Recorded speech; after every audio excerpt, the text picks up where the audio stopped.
Water baptism, and believe it or not, the word is spelled B-A-P-T-I-S-M. Now, there are some people that say, well, if you're not baptized, you're not really saved. And there are other people who say, well, as long as you believe in Christ, you're really saved and you don't have to be baptized.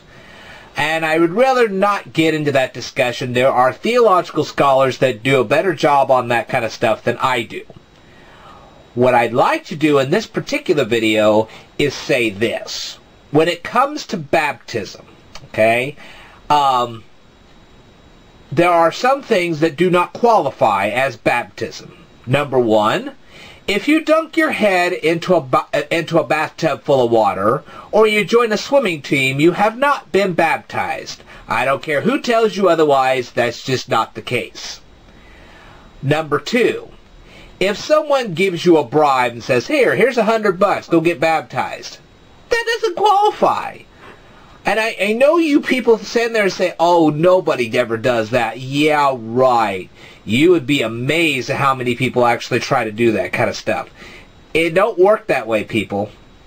So, if you're thinking to yourself, well, I could bribe my kids into baptism. Well, they might actually do the deed, but it won't mean anything. It won't get them any closer to heaven to be bribed into baptism than it would to take a drunkard off the street and dunk him into a tank of water.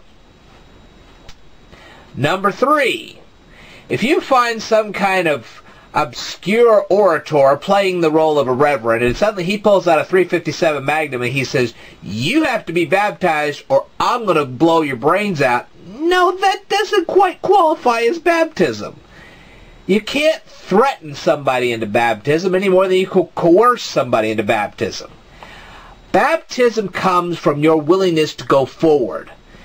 It's God that causes you to want to be baptized. It has nothing to do whatsoever with being bribed, being forced to, or just flat out playing around with baptism. Baptism is not about the deed itself. It's about what that deed represents. And if you're going around seeing if you can get yourself messed up, well... yeah, you'll get messed up in a pretty big hurry. So you can't bribe people into baptism. You certainly can't force them into baptism. And most importantly, just because you join a swimming team or you dunk your head in a bathtub, that does not qualify as baptism.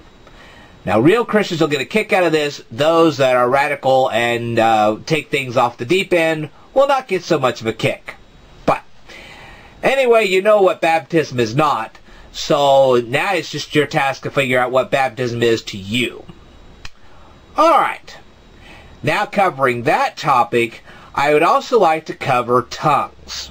Now some people say, well, gee, if somebody's speaking in tongues, they must be saved. Well, let me say this to you.